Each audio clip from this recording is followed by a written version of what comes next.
안녕하세요 여러분, 루나입니다. 제가 있는 이곳은 저의 본가 엄빠집이고요. 어떻게 하다 보니까 제가 10년의 자취생활을 청산하고 부모님 집으로 다시 흘러 들어오게 됐는데 그 과정을 여러분께 짤막하게 소개해 보려고 카메라 앞에 앉았습니다. 제가 본가에 들어오기 전에 살았던 집은 저의 회사 근처에 있는 집이었어요. 회사와 집이 가까운 게 직장인 최고의 경쟁력이다. 저는 그렇게 생각을 했기 때문에 굉장히 회사 가까운 곳에 집을 구했고 거기서 살았습니다. 그 집을 이제 매입하기까지의 과정은 되게 일반적이진 않았죠. 제가 전세 사기 당해서 공매로 약간 반강제로 낙찰을 받아서 그 집에 거주를 했는데요. 일단 좀 뜻밖의 집주인이 됐지만 집이 생기면 여러분 주거 안정성이 어마어마하게 커지면서 전혀 후회가 없이 되더라고요. 정말 사랑으로 꾸미면서 잘 살았는데 문제는 제가 이제 졸사를 했다는 사실입니다.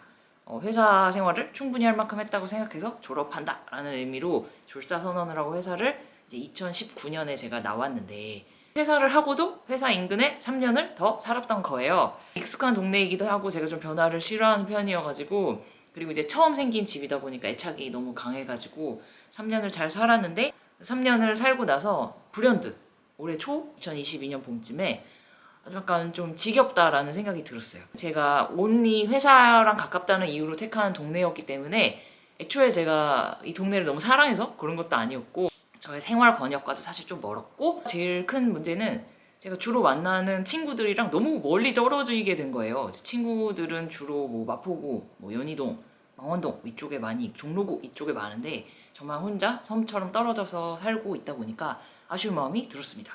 그래서 봄에 2022년 봄에 불현듯 이사를 가야겠다. 이 집에서 할 만큼 살았다. 제가 그 전세 사기로 고통받았던 세월이 한 3년이었고 그게 이제 해결되고 나서 집주인이 돼서 거주한 게 한 3년. 그러니까 6년에서 7년 정도를 총 살았거든요. 이 정도면은 이 집과의 나는 의리를 최대한 다 한 것이다 이런 생각이 들어서 덜컥 집을 내놓게 됩니다. 부동산에 집을 내놓고 나서 공인중개사 분하고 소통하면서 새롭게 알게 된 사실이 있었습니다. 건축물 대장이라는 걸 떼봤더니 제가 살고 있는 빌라가 한 6가구 정도 있는 빌라였는데 위반 건축물로 등재가 돼 있었던 거예요. 그 건축물 대장이라는 걸 떼보면 제일 첫 페이지에 뭔가 위반 건축물이라고 좀 무서운 글씨로 써 있습니다. 그걸 보고 깜짝 놀랐죠. 도대체 무슨 위반을 했다는 거지? 그래서 조금 더 따져봤더니 저희 건물에 불법으로 증축한 옥탑방이 있었던 거예요. 옥상에. 저는 근데 옥상에 올라가 본 적이 없었고 옥상이 늘 철문으로 잠겨 있었어요. 올라갈 수가 없어가지고 근데 뭔가 외부에서 건물을 보면은 옥상이 분명히 있었거든요. 그리고 거기 뭔가 나무도 있고 그래서 가끔 화재 같은 게 나면 대피 공간으로 써야 되는데 저희가 왜 맨날 철문으로 잠겨 있을까 생각은 했지만 뭐 따져볼 생각은 하지 않고 있었는데 알고 봤더니 거기가 누군가가 옥탑을 지어서 살고 있었던 거예요. 깜짝 놀랐는데 그래서 이게 어찌 된 일인가 좀 더 파악을 해봤는데요. 문제의 전 집주인 사실은 집주인이라고 부르고 싶지 않기 때문에 A씨라고 부르겠습니다. A씨 아니고 알파벳 A씨입니다. 저에게 전세를 줬지만 끝내 전세금을 반환하지 않고 악연으로 얽혔던 그 문제의 A씨를 이제 이야기할까 하는데요. 제가 살았던 빌라는 앞서 말씀드린 것처럼 집이 한 6채 정도 있었던 빌라였는데요. 소유주가 각각 다를 경우가 집합 건물이라고 말하고 소위 다세대 주택, 세대주가 각각이라는 의미로 다세대 주택이라는 형태였습니다. 제가 만화로도 그린 바가 있는데 다가구 주택이라는 것은 건물 전체가 하나의 소유주를 갖고 있다. 201호, 301호, 401호 다 건물주 거다. 이런 게 이제 다가구 주택인데 저의 집 같은 경우는 다세대 주택이었어요. 각 세대주가 개별인. 그런데 실제로 그 세대주가 다 다른 사람이었냐? 아니었습니다. A씨가 그 건물 전체를 사실상 갖고 있다고 봐도 무방할 정도로 제가 알기로는 그 A씨 자체가 그 건물을 세운 걸로 알고 있었어요. 근데 어떤 의도였는지 모르겠지만 각 집에 호실별로 개별 등기를 해가지고 근데 이름은 다 자기 이름이었던 거지. 201호도 A씨, 301호도 A씨 이런 식이었는데 저희 집이 그분의 경제적인 여러 가지 사정으로 인해 결국은 공매에 올라서 저희 집은 그분은 떠나보내게 된 것이고요. 근데 제가 알기로 저희 옆집 같은 경우도 비슷한 결과를 거쳐서 경매로 결국은 집이 넘어가고 저희 아랫집도 경매로 넘어가고 이런 식으로 실제로 모든 집의 소유권을 하나씩 잃어가고 있는 상황이었어요. 그런데 이게 어떻게 된 일인가 좀 더 파악을 해보았는데 애초에 그 A씨가 그 건물을 지을 때 이제 집을 6채를 딱딱딱 만든 다음에 본인이 가끔 그 건물에 와서 좀 머물 용도로 실제로 어디에 거주하고 있는지는 누구도 알 수 없는 사람이었는데 뭔가 일종의 별장 같은 느낌일까요? 옥탑을 증축을 해가지고 살고 있었던 거예요. 그런데 문제는 그럼 지금은 이 건물에 그 사람 소유의 집이 있냐? 이걸 찾아봤거든요. 등기부 등본을 좀 살펴봤는데 6채 전부가 넘어간 거예요. 그러니까 말하자면 6채 중에 A씨 집은 하나도 없는 상황이 되었습니다. 그런데 문제는 그 옥탑방은 여전히 A씨가 살고 있었던 거예요. 저는 한 번도 마주친 적이 없었기 때문에 몰랐는데 정리해보면 이렇습니다. 어떤 A씨라는 사람이 건물을 올렸어. 그래서 집을 6채를 따따따따 나눠서 자기 듣기로 자기 이름으로 갖고 있었어. 그런데 뭔가 그럼 나는 어디 살지? 이 집 다 세주면 싶으니까 옥탑을 임시로 만들어서 거기를 자기는 거주해야겠다. 어차피 내 건물인데 뭐 내 건물에 내가 불법 증축하겠다는데 이런 느낌으로 살고 있었던 거였어요. 그런데 문제는 이분의 그 여러 가지 사정으로 인해 모든 집은 결국은 남의 소유가 되었고 그럼 실제로 그 건물에 본인의 소유 집은 없다. 그럼 그 건물에 있어서 그분의 권리가 당연히 없죠. 그런데 자기가 옛날에 지었던 옥탑방은 뭐 건물 전체 비밀번호도 알겠다, 마스터키도 다 자기 거겠다 들락날락하면서 살고 있었던 거예요. 저는 까마득히 몰랐고요. 그래서 그 옥상이 문이 잠겨 있었던 이유는 그 문이 거기서부터 자기 혼자 쓰고 있었기 때문이었어요. 근데 제가 이 얘기를 이제 친구들한테 했더니 다들 깜짝 놀라면서 그 영화 기생충에 보면 지하에 누군가 살고 있잖아요. 그런 느낌으로 너희 집은 옥상에 누가 살고 있었구나. 좀 깜짝 놀랐습니다. 그런데 문제는 그거 자체가 나라에서 봤을 때는 위반 건축물, 불법 증축을 한 건물인 거예요. 저는 제 집을 매도하는 상황에서 우리 건물이 위반 증축물이라는 걸 알게 된 거죠. 그래서 부동산 공인중개사분께 말했습니다. 아니 이러면 뭐가 불이익이 있나요? 어떻게 되나요? 그랬더니 공인중개사분이 이건 무조건 허물어야 되는 거예요. 왜냐하면은 위반 증축물로 등재가 되면 건물 전체에 대출에 제한이 생깁니다. 저는 너무 당황했죠. 근데 저희 집이 위반한 것도 아니고 건물에 누군가가 불법으로 어떤 공간을 점유하고 쓰고 있는 건데도 저희 집도 그게 불이익을 받나요? 그랬더니 법이 그렇다는 거예요. 근데 이게 거짓말은 아닌 게 실제로 이제 저희 집을 몇 분이 와서 보시고 이제 마음에 들어 하신 분 중에서도 대출을 알아봤더니 위반 증축물이라 은행에서 문제를 삼더라 이런 얘기를 하신 분들이 있었어요. 근데 저는 너무 당황했죠. 아니 악연으로 얽혔고 이제 인생에서 없는 사람처럼 살고 있었던 A씨가 이 건물에 자기의 소유의 어떤 공간을 만들어 놓고 들락날락거리고 있었고 심지어 그게 내 재산권을 침해하고 있잖아요. 굉장히 당황을 했는데 일단은 내 집을 매도를 못할 상황이 됐으니까 게다가 누군가가 우리 건물에 불법으로 살고 있다는 사실을 처음으로 알게 된 놀라운 상황이잖아요. 그래서 이 집을 팔건 안 팔건 이건 해결해야겠다. 이런 생각이 들어서 일단 제일 먼저 저희 구청 건축과에 찾아갔습니다. 한참 기다려가지고 담당자를 이제 만나가지고 이거 어떻게 된 거냐 이런 거 여쭤봤는데 뭐 그냥 제가 알고 있는 누군가가 불법 증축을 해서 살고 있고 그래서 본인들은 이제 법에 따라서 그걸 위반 증축물로 등재를 했다. 제가 그럼 이걸 어떻게 이 딱지를 뗄 수 있냐 물어봤더니 그 집을 허물고 허문 증거 사진을 본인들한테 제출하면 그거를 삭제해 주시겠다. 그래서 제가 그러면은 저희들이 입주민들이 힘을 합쳐가지고 이거를 강제로라도 철거를 하면 그거가 법적인 문제는 없는 건가요? 이랬더니 그건 본인들이 개런티 해줄 수 없다. 왜냐면은 그 위반 증축물이라고 해도 누가 살고 있고 그 안에 소유물들이 있잖아요. 재산도 있고 그걸 마음대로 터치했을 때 그 이후에 아무 문제가 없을 거라고 본인들이 보증해 줄 수는 없다. 그러면 저는 어떻게 해야 되는 거냐고 여쭤봤더니 더 이상 해줄 수 있는 답변이 뾰족하게 없다. 변호사를 찾아가서 뭔가 고소를 한다거나 알아서 하시는 방법밖에 없다고 하시더라고요. 근데 정말 너무 당황스러웠죠. 입주민들의 사유지니까 입주민들이 알아서 으쌰으쌰해서 해결해라 라는 결말만 듣고 돌아온 거예요. 당황했고 실제로 추후에 또 아니 그러면 국가에서는 그거를 뭔가 위반을 한 사람한테 뭔가 범칙금을 부과한다거나 하는 게 없냐라고 또 여쭤봤었거든요. 근데 벌금을 꼬박꼬박 부과하고 있었대요. 그래서 벌금을 낸 적이 있냐? 한 번도 내지 않았다고 해요. 그 수년간. 너무 티피컬 A씨다운 행동이었어요. 그분은 뭔가 범칙금이 날아와도 내지 않고 세금이 날아와도 내지 않고 의료보험료도 내지 않고 나라가 뭔가 돈 내 하는 것은 절대 안 내는 사람.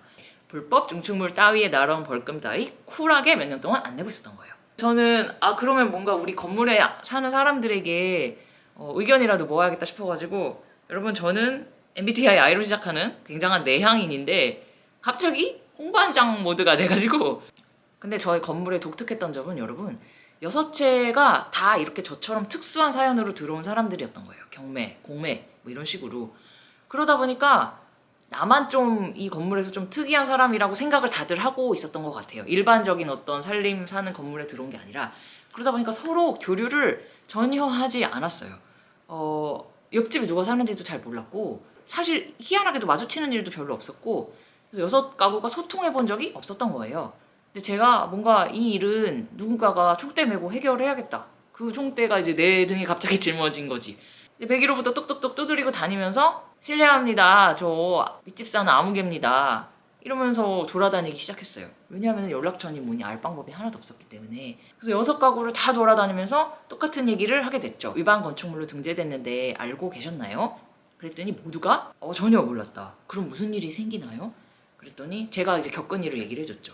집을 이제 매도하려고 내놨더니 대출 제한이 걸려서 난항을 겪고 있다. 근데 이게 지금은 저의 문제지만 여러분도 언젠가 이사를 가신다면 겪을 일이지 않겠냐. 우리가 함께 이걸 조금 지금 해결을 해야 되지 않겠냐? 그랬는데 거기에 있어서 뭐 반대할 사람이 당연히 전혀 없으셨고, 그래서 이제 지난한 시간을 거친 거죠. 팔자에도 없는 홍반장이 돼가지고 이제 한두 달 동안 막 건축과 뛰어다니고, 그런데 집주인들한테 막 다 연락해가지고 이걸 뭔가 해결을 하자. 처음으로 단톡방이 만들어졌습니다. 저희 그 건물 사는 사람들이. 그런데 사실은 모두가 이걸 해결해야 되겠다고 생각은 했지만 어떻게 해야 되는지는 모르고 있었고, 모두가 당장 자기 일은 솔직히 아니었던 거예요. 그러니까 저만 당장 집을 내놓은 사람만이 이거를 더 발로 뛸 수밖에 없는 상황이었고, 그래서 이제 저희 근데 공인중개사분은 그 문제 때문에 계약이 계속 어그러지니까 저한테 계속 푸시를 하시는 거지. 빨리 그거 좀 밀어버려라. 빨리 좀 해결해라. 홍인혜 씨가 좀. 그거 고소하면 100% 승소될 수밖에 없는 일이다. 근데 여러분, 남을 고소하고 지난하게 법정 투쟁을 하는 게 말이 쉽죠. 실제로 굉장히 힘든 일입니다. 그리고 저는 그 A씨랑 지난 3년을 그런 법적인 문제로 얽혀가지고 제가 투쟁을 했잖아요. 그걸 또 해야 된다고 생각하니까 너무 하기가 싫은 거예요. 그 사람이 얼마나 안하무인이고 법률적인 뭐가 날아와도 무시하는 걸 알고 있었기 때문에 이건 제가 그 사람 고소한 순간 또 3년 각이다 이 생각을 하니까 너무 눈앞이 캄캄하고 또 그 사람과의 악연이 얽혔다는 사실이 정말 피로해지기 시작했습니다. 왜 또 나한테 이런 일이 닥쳤나 너무 괴롭고, 그때 문득 든 생각은 제 컨텐츠 광인으로서 이거 전세역전 시즌2 아니냐 이 정도면 너무 또 뜻밖의 일이 생겼잖아요. 전세 역전을 했다고 제가 만약에 결론을 냈지만 이 집을 결국은 매도하고 저는 행복하게 다른 집으로 이사 가는 게 진정한 저의 승리라고 생각을 했는데 결국은 집을 팔 수 없는 상황이 됐잖아요. 이게 뭐가 역전이야? 이런 생각이 들면서 시즌2가 시작되나? 그런 생각을 했는데, 그 시점이 됐을 때 사실 저는 막 다 포기하고 싶었어요. 너무 지치고 힘들어가지고 집을 또 이 집에 또 갇혀버리나? 또 다른 이제 트라우마가 또 밀려오더라고요. 근데 그 시점이 됐을 때 저희 공인중개사분이 이런 제안을 했어요. 핸디캡이 있다 이 집은 팔기가. 그래서 말인데 5천만 원을 깎아서 내놔라. 그러면 자기가 방법을 찾아보겠다. 불법 증축물이 있고 위반 건축물이라는 사실을 당연히 고지를 하고 거래를 할 건데, 그 문제가 있으면 다들 매수하고 싶지 않아 하실 테니까 5천만 원을 집주인이 좀 깎아주면 자기가 딜을 해보겠다. 근데 그 얘기를 듣는 순간, 아니 여러분 5천만 원은 큰 돈이죠? 그리고 저희 집이 어마어마하게 고액의 집도 아니었습니다. 혼자 사는 사람이 사는 작은 빌라였기 때문에 엄청난 고액의 집도 아니었는데 그 집을 5천만 원을 깎으라니까 생각해보겠다고 일단 말을 했어요.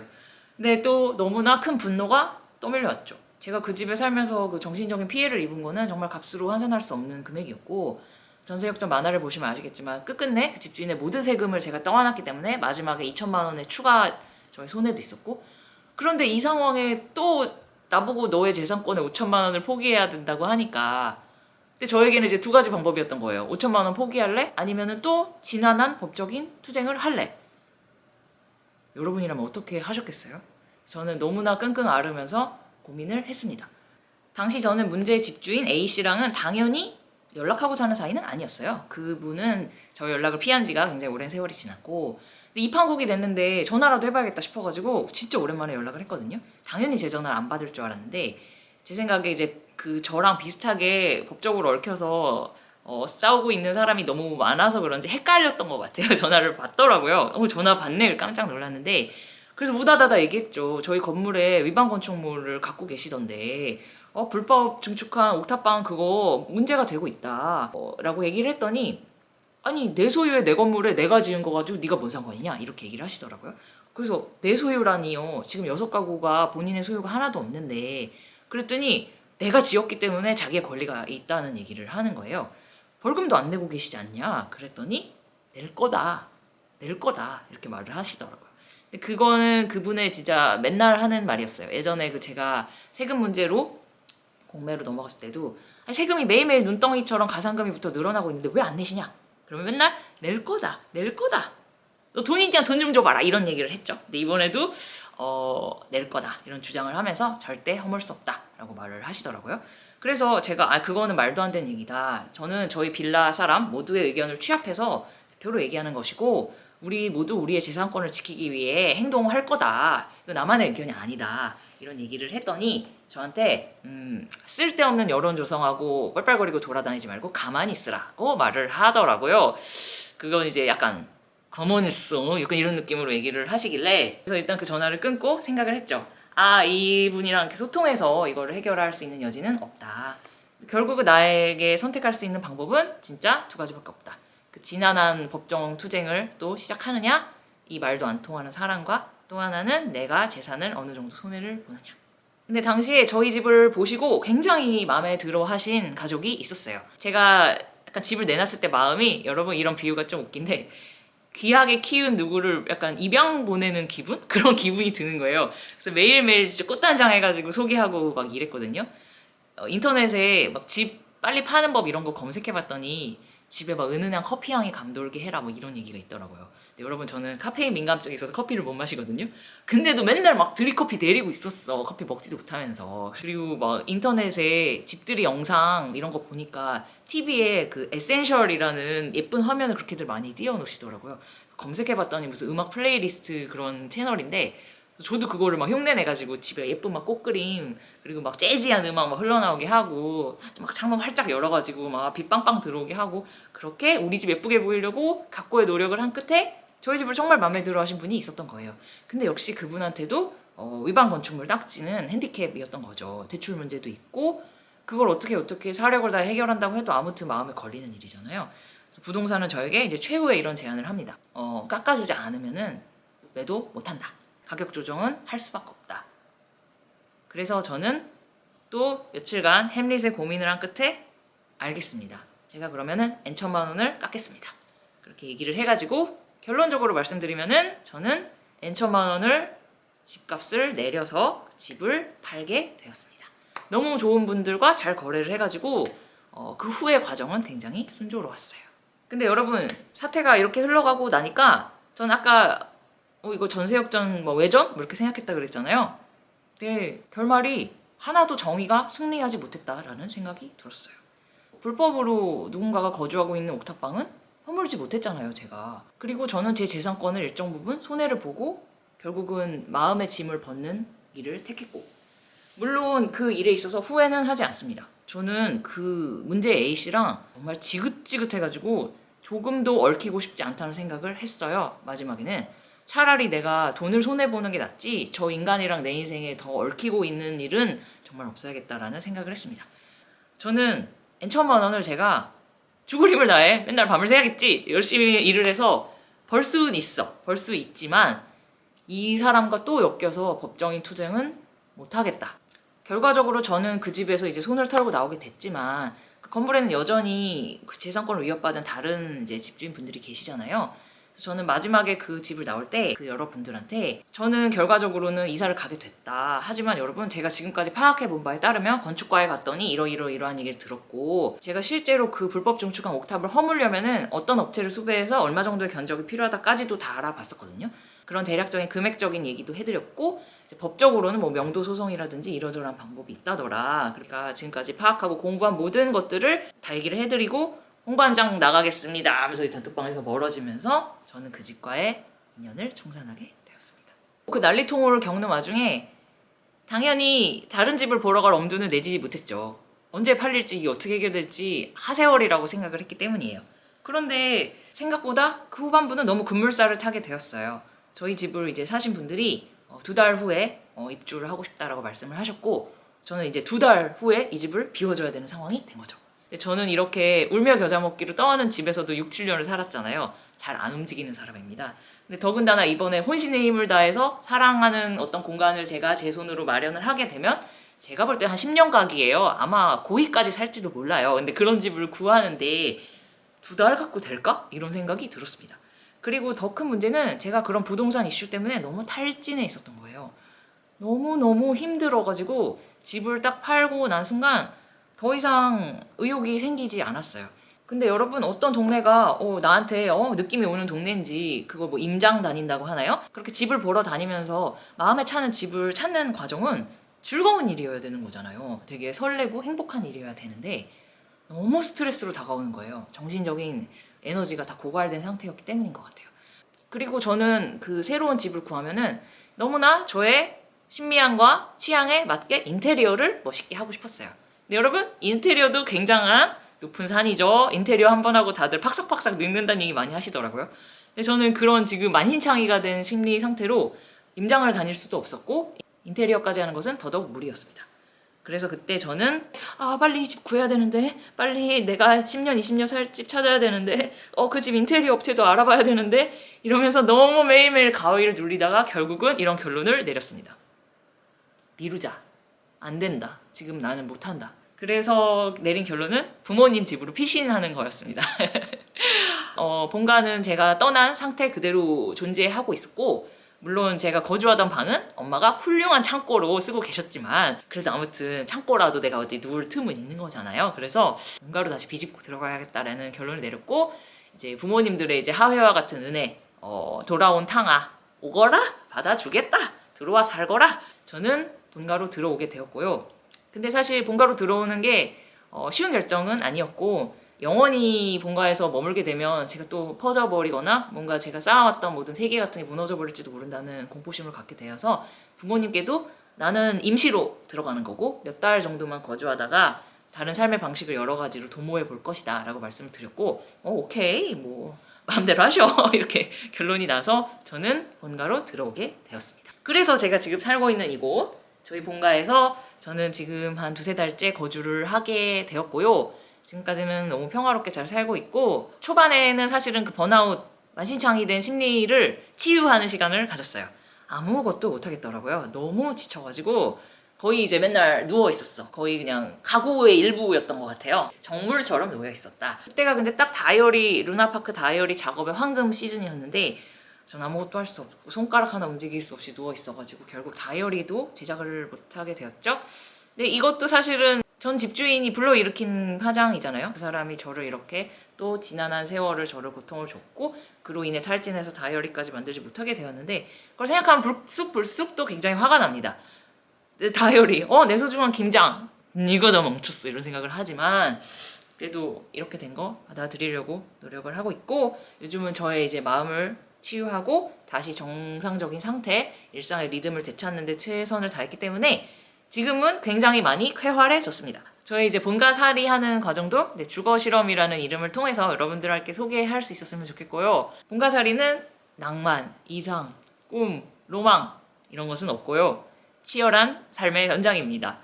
저는 이제 시인이기도 하잖아요. 근데 본가에 가서는 시를 한 장도 못 쓰겠더라고요. 약간 멋진 시상이 저한테 이렇게 다가오려고 하면 엄마 아빠가 이렇게 막 구마 의식을 해가지고 걔를 막 쫓아버리는 것 같아. 그래서 전혀 그런 뭐랄까 로맨틱한 기분은 느끼지 못하고 있지만 그럼에도 부모님과 오랜만에 함께 산다는 것은 굉장한 마음의 힘을 되찾게 해주는 일은 맞더라고요. 부동산으로 얽혔던 상처나 고통 같은 게 부모님과 함께 살면서 많이 치유가 되고 있는 것 같아요.